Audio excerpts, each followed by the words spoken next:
నమస్తే welcome to KNR channel news bulletin ముందుగా headlines చూద్దాం. మిర్చి రైతులను నట్టేట ముంచిన రైతు ద్రోహి జగన్ రెడ్డి, మనవ సుబ్బారావు మీడియా సమావేశం.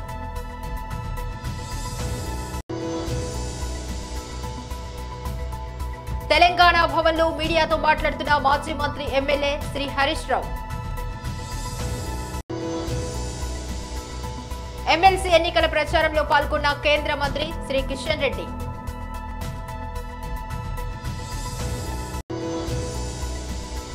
ఢిల్లీ సీఎం రేఖా గుప్తా ప్రమాణ స్వీకారానికి హాజరైన ఏపీ సీఎం, డిప్యూటీ సీఎం. మత్స్యకార గ్రామాలను ఆదాని గంగవరం పోర్టు కాలుష్యం వేధిస్తోంది. విపరీతమైన దుమ్ము ధూళి అక్కడి ప్రజలు వెంటాడుతుంది. పెదగంటాడ సమీపం గంగవరం మత్స్యకార గ్రామాలకు అక్కడి పోర్టు నుంచి వెలువడుతున్న కాలుష్యం ఉక్కిరిబిక్కిరి చేస్తుంది. పోర్టు రాక పుణ్యమా అని ఉపాధితో పాటు పరిసర గ్రామాలు అభివృద్ధి చెందుతాయని అనుకున్న మత్స్యకారులకు పోర్టు కాలుష్యం శాపంగా మారింది. గ్రామానికి ఆనుకొని పోర్టు ఉండటంతో విపరీతమైన కాలుష్యం ప్రజలను అనారోగ్య పాలు చేస్తుంది. చిన్నారులు, వృద్ధులు అనేక రోగాల బారిన పడి ఇబ్బందులకు గురవుతున్నారు. మత్స్యకార గ్రామాలకు ఎలాంటి ఇబ్బందులు రానియమని చెప్పిన ఆదాని యాజమాన్యం ఆ మాటను పక్కన పెట్టేస్తుంది. కాలుష్యం ఉక్కిరిబిక్కిరి చేస్తుందని అనేక మార్లు మొరపెట్టుకున్న యాజమాన్యం స్పందించలేదని గ్రామస్తులు ఆరోపిస్తున్నారు. కాలుష్య భూతం నుంచి కాపాడాలని నియంత్రణ మండలికి విన్నవించినా పట్టించుకున్న దాఖలాలు లేవు. ఇప్పటికే అనేక మంది మంచాన బారిన పడ్డారని ఆందోళన వ్యక్తం చేశారు. పోర్టు యాజమాన్యం కాలుష్య నియంత్రణకు చర్యలు తీసుకోకపోతే ఆందోళన చేపడతామని గ్రామస్తులు హెచ్చరించారు.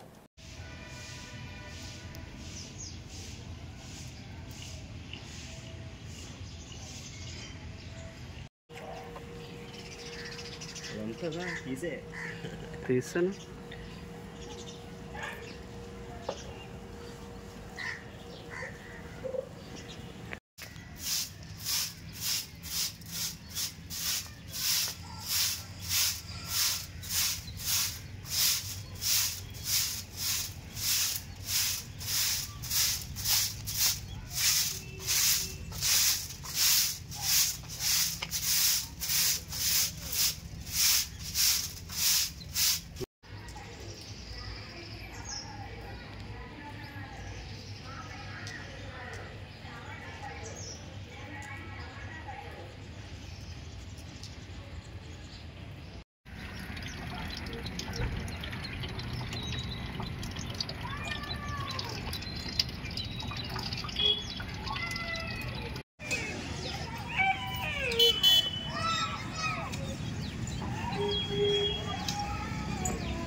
ముందుగా కేఎన్ఆర్ ఛానల్ వారికి ధన్యవాదాలండి. నేను గంగవరం గ్రామ కాపురస్తుడిని. నా పేరు పేర్ల నూకరాజు. ఈ గంగవరం గ్రామము అంటే 4 గ్రామాలతో కూడుకున్నటువంటి గ్రామము. ఈ గ్రామంలో గంగవరం, జారపల్లిపాలెం, పెదపల్లిపాలెం, చిన్నపల్లిపాలెం అనే 4 గ్రామాలు ఉన్నాయి. సుమారుగా 25,000 జనాభా నివాసం ఉంటున్నాం. ఇటువంటి గ్రామానికి సంబంధించి కంప్లీట్గా ఇది మత్స్యకారుల గ్రామం. ఈ మత్స్యకారుల గ్రామం పైన గత సుమారుగా 20 సంవత్సరాల నుండి గంగవరం పూర్తి అదాని పూర్తి వారి సారథ్యంలో మరి మేమైతే చాలా ఇబ్బందులకి పొల్యూషన్ నుండి చాలా ఇబ్బందులకు మేము ఎదుర్కొంటూ రకరకాల సమస్యలతో ఆరోగ్య సమస్యలతో మేము బాధపడుతున్నాం. చిన్నపిల్లల నుండి పెద్దల వరకు కూడా చాలా ప్రాణాలు పోయి ఉన్నాయి ఇప్పటికే. అలాగే ఇప్పుడు హాస్పిటల్లో కూడా చాలా మంది ఉన్నారు. సుమారుగా రీసెంట్గా ఈ 3 నెలల నుంచి ఈ సంక్రాంతి ముందు నుండి కూడా చాలా మంది ఆరోగ్యరీత్యా హాస్పిటల్లో జాయిన్ అయ్యి రకరకాల జబ్బులతో ఉంటే అక్కడ వచ్చిన రిపోర్ట్స్ ఏంటంటే పొల్యూషన్ వల్లే ఇవన్నీ వస్తున్నాయని చెప్పేసి చెప్పడం కూడా డాక్టర్ గారు చెప్పడం జరుగుతుంది. మరి ఇప్పటికైనా ఇది సమస్య పైన గత 20 సంవత్సరాల నుండి ప్రభుత్వాలే మారుతున్నాయి తప్ప ఎవరు కూడా మా గ్రామాలని పట్టించుకోవట్లేదు. ఈ పొల్యూషన్ కూడా ఇట్లాగే వస్తుంది. ఇది అధికారులు కానీ రాజకీయ నాయకులు కానీ ఎన్నిసార్లు చెప్పినా వినతి పత్రాలకు పరిమితం అవుతుంది తప్ప ఎవరు కూడా స్పందించడం లేదు. ఇలాగే ఉంటే ఈ 4 గ్రామాల భవిష్యత్తులో శ్మశాన వాటికలు కూడా కల్పిస్తాయి. ఇప్పటికైనా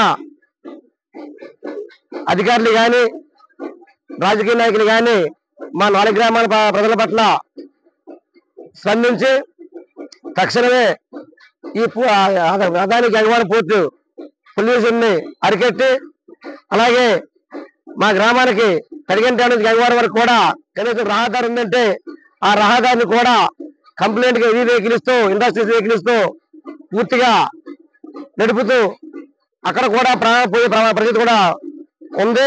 ఇప్పటికే 3 ప్రాణాలు కూడా పోయాయి. కాబట్టి తక్షణమే అధికారులు కానీ రాజకీయ నాయకులు కానీ స్థానిక శాసనసభ్యులు గారు కూడా స్పందించి మా యొక్క ప్రాణాలు రక్షించడానికి తక్షణమే ఈ యొక్క పోర్టు పొల్యూషన్ అరికట్టి అలాగే మా గ్రామానికి సంబంధించి ఏదైతే మా రోడ్డు ఉందో ఆ రోడ్డు గుండా హెవీ వెహికల్స్ కూడా నిషేధించాలని చెప్పేసి మేము కోరుకుంటున్నాం. రీసెంట్ గా మొన్ననే లాస్ట్ ఆదివారం నాడు మా 4 గ్రామాల పెద్ద మేధావులు అందరు కలిసి ఒక సమావేశం కూడా నిర్వహించుకున్నాం. ఈ యొక్క సమావేశంలో ఈ యొక్క ఏదైతే గంగవరం గ్రామ సమస్యలు ఉన్నాయో ప్రధాన సమస్య పొల్యూషన్, ఇక 2 రోడ్డు సంబంధించి హెవీ వెహికల్స్ నిషేధించాలని చెప్పేసి 3 నా పేరు ఎర్పిల్ నమ్మూరు, గంగవరం గ్రామ కార్యదర్శిని. ముఖ్యంగా మాకు ఈ గంగవరం పోర్టు నుండి మాకు గంగవరం 4 గ్రామాల యొక్క ప్రజలు పోర్టు పొల్యూషన్ వల్ల అనేక ఇబ్బందులకు గురవుతూ చాలా మంది ప్రాణాలు కోల్పోతున్నారు. కాబట్టి తక్షణమే మా యొక్క గ్రామానికి పోర్టు పొల్యూషన్ అరికట్టాలనేసి విజ్ఞప్తి చేస్తున్నాం. చాలాసార్లు చేస్తాము, అయినా పోర్టు యాజమాన్యం ఎటువంటి విధంగా స్పందించలేదు. కాబట్టి ఈ యొక్క మాకు పోర్టును అరికట్టే మార్గం ఉంటే చేయాలి, లేదంటే లేని ఏళ్ళలో మా యొక్క 4 గ్రామాల ప్రజలను ఈ 4 గ్రామాల్లో సురక్షితమైన ప్రాంతానికి తరలించే విధంగా మేము ఆందోళన కార్యక్రమాలు ఉద్యమాలు చేయడానికి భవిష్యత్తులో సిద్ధంగా ఉన్నాము.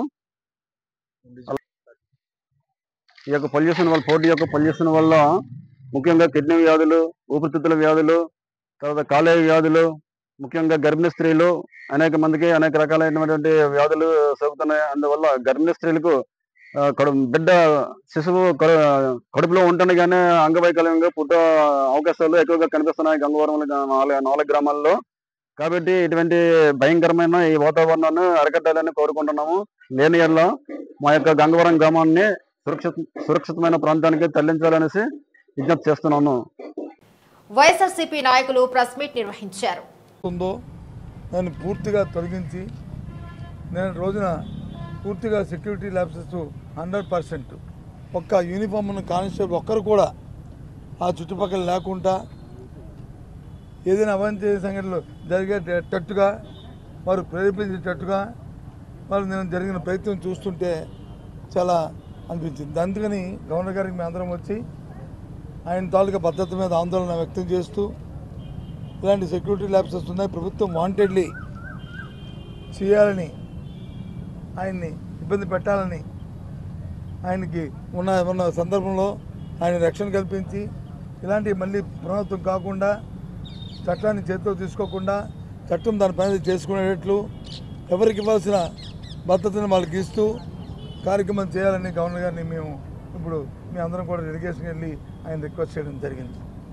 వారు దాన్ని పరిశీలిస్తాను, దీన్ని మేము ఎంక్వైరీ చేస్తానని చెప్పి వారు చెప్పడం జరిగింది. ఇది విషయాన్ని మీకు తెలియపరుస్తున్నాం. అంటే గతంలో హైకోర్టు కూడా ఆగ్రహం వ్యక్తం చేస్తున్నారు సార్, ఖచ్చితంగా భద్రత కల్పించాను కానీ పట్టించుకోవాలి. అదే మరి ఇది ఎవరో వ్యక్తిగతంగా ఇచ్చింది కాదు. మాజీ ముఖ్యమంత్రిగా ఆయనకి అది వర్చువల్గా ఆయనకి ఆటోమేటిక్గా అది వస్తుంది. జెడ్+2ది మాజీ ముఖ్యమంత్రి గారికి ఆటోమేటిక్గా వస్తుంది. దాన్ని కూడా నిన్న రోజు విత్డ్రా చేయమంటే అసలు అర్థం అవ్వట్లేదు మాకు. ఎప్పుడు కూడా చూడలేదు ఈ వ్యవస్థలో. ఇంతకుముందు కూడా మేము మాజీ ముఖ్యమంత్రిగా, ఇప్పుడున్న ముఖ్యమంత్రి గారు మాజీ ముఖ్యమంత్రి కదా, ఆయనకున్న 5 సంవత్సరాలు ఎక్కడైనా ఇలాంటి సందర్భం ఎక్కడైనా వచ్చిందా? ఎప్పుడైనా చేశామా? ఎప్పుడైనా జరిగిందా? ఏంటిది? పూర్తిగా కూడా ప్రభుత్వం ఏకపక్షంగా ఈ కార్యక్రమం చేస్తూ వారిని ఇబ్బంది పెట్టాలని, మరి భగవంతుడి గారి వెనకాతలు ఉన్న లోపా గారిగా వాళ్ళ తాలూకా దురుద్దేశాలు ఏంటనేది చేస్తూ దాన్ని ముందుగా మేము ఫోర్కాస్ట్ చేసి రాబోయే కాలం లాంటి అవాంఛ ఏ విధమైన సంఘటనలు జరగకుండా పెట్టు ఆయన భద్రత మీద మేము ఆందోళన వ్యక్తపరుస్తున్నాం. ఎన్నికల కోడ్ ఉంది కాబట్టి మాకేం సంబంధం, ఈసీ నిర్ణయం తీసుకోవాలి, బందోబస్తు ఎన్నికల కోడ్ బందోబస్తుకి బయట ఆయనకున్న భద్రత ఎన్నికల కోడ్తో సంబంధంలే. ఏదైతే జెడ్+2 కేటగిరీ ఎప్పుడైతే ఉన్నదో ఆయన ఎక్కడికి వెళ్తే అక్కడికి ఆయనతో పాటు వారు వెళ్ళవలసిందే, అక్కడికి వెళ్తారు. అది నిబంధన. ఎన్నికల కోడ్ ఏంటి అదనంగా ఇచ్చేది ఏమైనా ఉంటే, ఒక ఎన్నికల కోడ్ మేము ముందు ఇన్ఫామ్ కూడా చేసాం, ఇగో ఇక్కడికి వెళ్తున్నామని. ఒకవేళ అటువంటి పరిస్థితి ఉన్నప్పుడు ముందుగా మాకు ఇన్ఫామ్ చేయాలి కదా. ఎన్నికల కోడ్ ఉందండి, మీరు అక్కడికి వెళ్ళొద్దండి. మిర్చి రైతులను నట్టేట ముచ్చిన రైతు ద్రోహి జగన్ రెడ్డి గుంటూరు మిర్చి యార్డ్ మాజీ చైర్మన్ మన్నవ సుబ్బారావు మీడియా సమావేశం నిర్వహించారు. ఆయన ఒక విషయం ఆలోచించాలి. గత 5 సంవత్సరాల్లో మిర్చి యార్డులో జరిగినటువంటి అవినీతి, అక్రమాలు, అరాచకాల గురించి దానికి కూడా సమాధానం చెప్పాల్సిన బాధ్యత ఆయన మీద ఉంది. దాదాపుగా 2,000 కోట్ల రూపాయల పైగా అవినీతి జరిగింది. దానికి సంబంధించిన పూర్తి సాక్ష్యాధారాలతో సహా ఇటీవల మేము ముఖ్యమంత్రి నారా చంద్రబాబు నాయుడు గారి దృష్టికి తీసుకెళ్ళడం జరిగింది. దాని మీద విజిలెన్స్ విచారణ కూడా ఆదేశించారు. విజిలెన్స్ విచారణలో ఇప్పటికీ ప్రాథమికంగా 350 కోట్ల అవినీతి జరిగినట్టు అన్ని ఆధారాలను కూడా వాళ్ళు కూడా సేకరించారు. ఆ 350 కోట్ల రూపాయలే కాదు, ఇంకొక 1,500 కోట్ల రూపాయల అవినీతి కూడా ఇంకా బయటికి రావాల్సింది ఉంది. ప్రధానంగా మిర్చి యార్డులో ప్రతి ఏటా 20,000 కోట్ల రూపాయల పైగా వ్యాపార లావాదేవీలు జరుగుతాయి. దానికి గాను 1% చెస్ యార్డుకి చెల్లించాల్సింది వ్యాపారులు. అదేవిధంగా దాని ద్వారా ప్రతి ఏడాది కూడా 200 కోట్ల రూపాయలు రావాలా, అంటే 5 సంవత్సరాల్లో 1000 కోట్లు రావాలా. జిఎస్టీ ద్వారా మరొక 2,000 కోట్లు రావాలా. అంటే ఇందులో కేవలం సగం మాత్రమే మిర్చి యార్డులో జమ అయింది. మిగతాదంతా కూడా అక్కడ ఉన్నటువంటి వైసీపీ నాయకులు కావచ్చు, అధికారులు కావచ్చు, మొత్తం కూడా దాన్ని స్వాహా చేశారు. అదే కాదు, అక్కడ లైసెన్స్ రెన్యూల్ 400 లైసెన్సులు రెన్యూల్ చేస్తే ఒక్కొక్క లైసెన్స్కి 50,000 నుంచి 1,00,000 రూపాయలు వసూలు చేశారు. ఒక 160 లైసెన్సుల్ని ఒక పేరు నుంచి ఇంకో పేరుకు బదిలీ చేయడానికి ఒక్కొక్క లైసెన్స్ నుంచి 10 లక్షలు వసూలు చేశారు. వైసీపీ సానుభూతి పరులుగా ఉన్నటువంటి వ్యాపారులు ఎవరైతే ఉన్నారో అక్కడ వాళ్ళు 200 నుంచి 300 కోట్ల రూపాయలు ఎగవేశారు రైతులకి చెల్లించాల్సిన డబ్బులు చెల్లించకుండా. ఇప్పటికి కూడా వాళ్ళ మీద ఎలాంటి చర్యలు తీసుకోలేదు. ఇప్పుడు ఈ ప్రభుత్వం అధికారంలోకి వచ్చిన తర్వాత ఇప్పుడే వాళ్ళ మీద చర్యలు తీసుకోవటం ప్రారంభమైంది. వాస్తవానికి 2019, 20, 20, 21, 22లో ఆ రోజు ధరలు ఎంత ఉన్నాయి, ఇప్పుడు ధరలు ఎంత ఉన్నాయి. ఆయన 20,000 రూపాయలు ఉన్నాయి అన్నాడు. 20,000 రూపాయలు లేవు. ఆయనే ముఖ్యమంత్రి ఆ రోజు, అప్పటి ముఖ్యమంత్రి జగన్మోహన్ రెడ్డి ఆ రోజు క్వింటాల్ 7,000 రూపాయల చొప్పున మరి ఎంఎస్పి మినిమం సపోర్ట్ ప్రైస్గా ఆయన నిర్ధారించి దాన్ని అక్కడ బోర్డు కూడా పెట్టడం జరిగింది మిర్చియార్డ్లో. మరి 20,000 రూపాయలు కేవలం ఒక్క ఏడాది మాత్రమే అమ్మకాలు కొనుగోలు జరిగాయి. ఈ విధంగా ఆయన అక్కడ మాట్లాడిన మొత్తం కూడా పచ్చి అబద్ధాలు. ముందు అసలు అక్కడ జరిగినటువంటి అవినీతి మీద సమాధానం చెప్పాల్సిన బాధ్యత జగన్మోహన్ రెడ్డి మీద ఉంది. ఎందుకంటే తనకు సంబంధించిన నాయకులు, ఆ పార్టీకి సంబంధించిన నాయకులే దీంట్లో ప్రధానంగా ఈ అవినీతికి పాల్పడ్డారు. 2017 తెలంగాణ భవన్లో మీడియాతో మాట్లాడుతున్న మాజీ మంత్రి ఎమ్మెల్యే శ్రీ హరీష్ రావు, సాగునీరు, త్రాగునీరు ప్రయోజనాలకు తీవ్రంగా నష్టం జరుగుతూ ఉంటే రాష్ట్ర ప్రభుత్వం నిమ్మకు నీరెత్తినట్లు వ్యవహరిస్తూ ఉంది.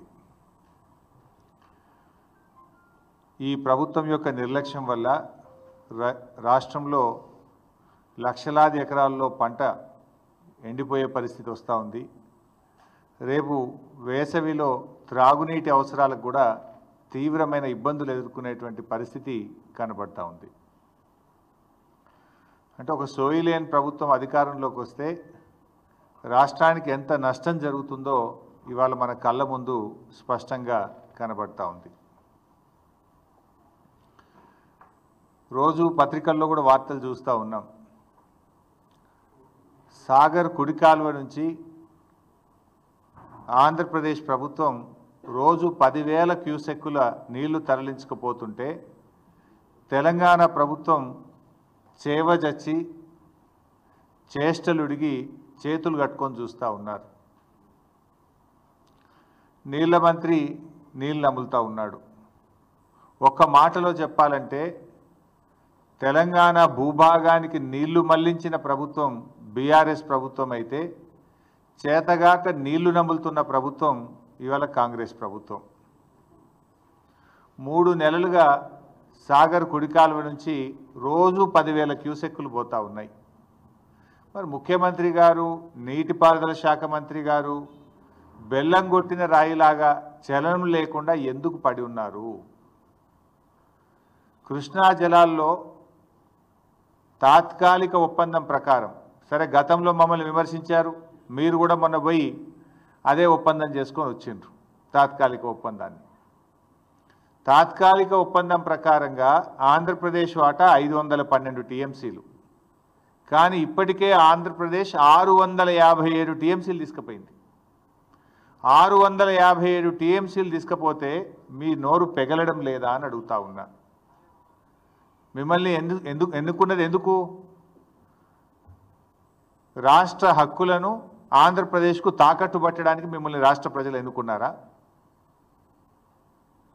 గడిచిన 25 రోజుల్లోనే 60 టీఎంసీల నీళ్లు తరలించారు. అంటే దాదాపు రోజుకు 2 టీఎంసీల నీళ్లు పోతా ఉన్నాయి. అంటే తెలంగాణ నీటి ప్రయోజనాలు కాంగ్రెస్ ప్రభుత్వానికి పట్టవా?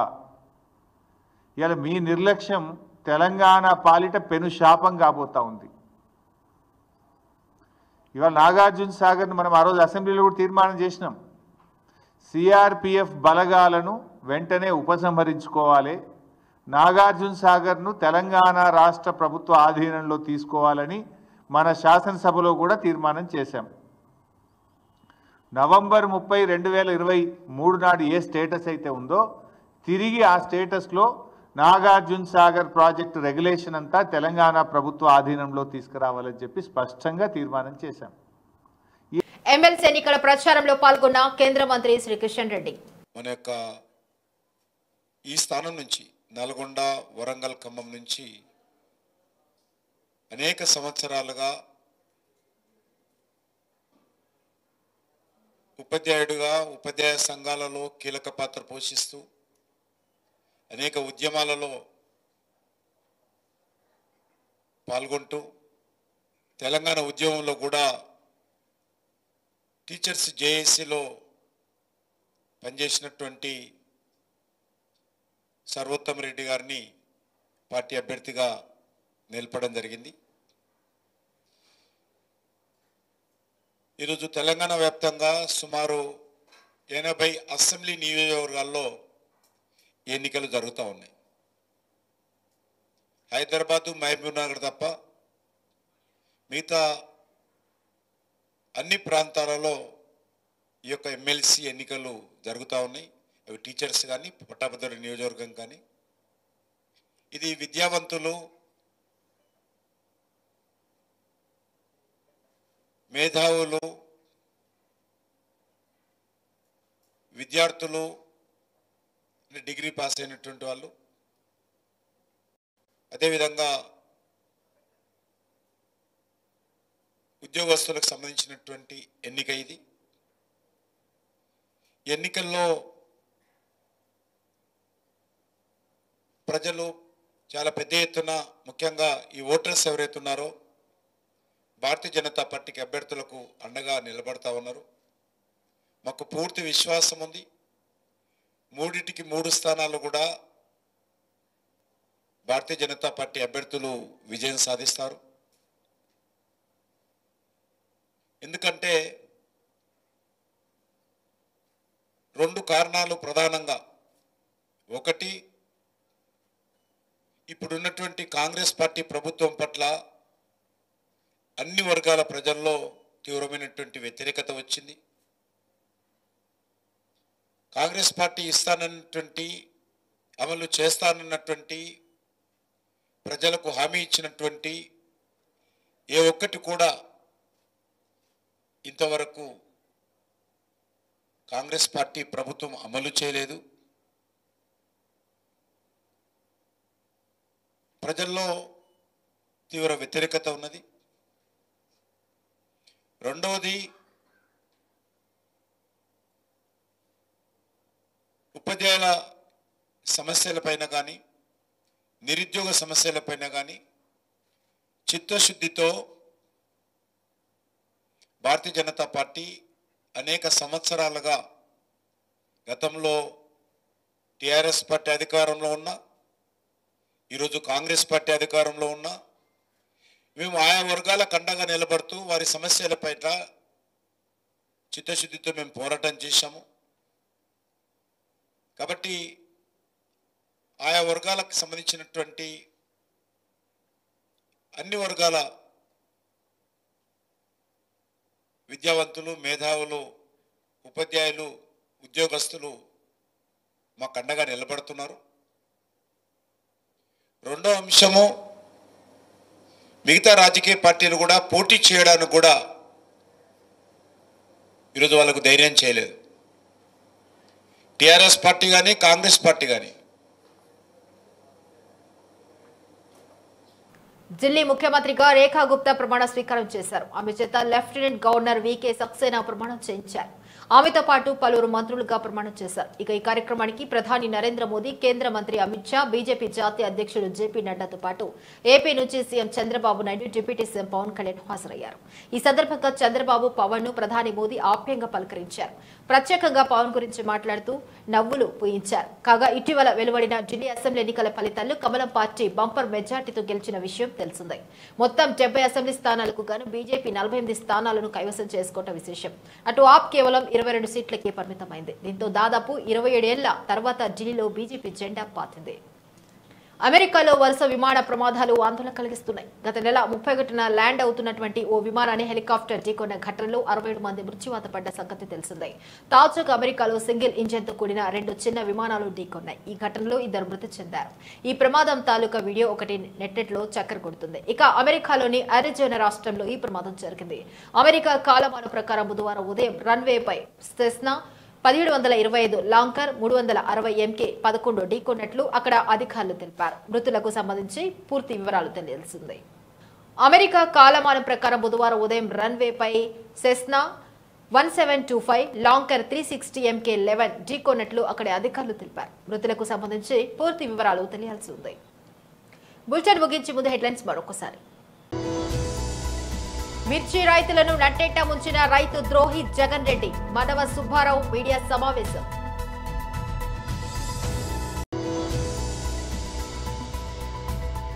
తెలంగాణ భవన్లో మీడియాతో మాట్లాడుతున్న మాజీ మంత్రి ఎమ్మెల్యే శ్రీ హరీష్ రావు. ఎమ్మెల్సీ ఎన్నికల ప్రచారంలో పాల్గొన్న కేంద్ర మంత్రి శ్రీ కిషన్ రెడ్డి.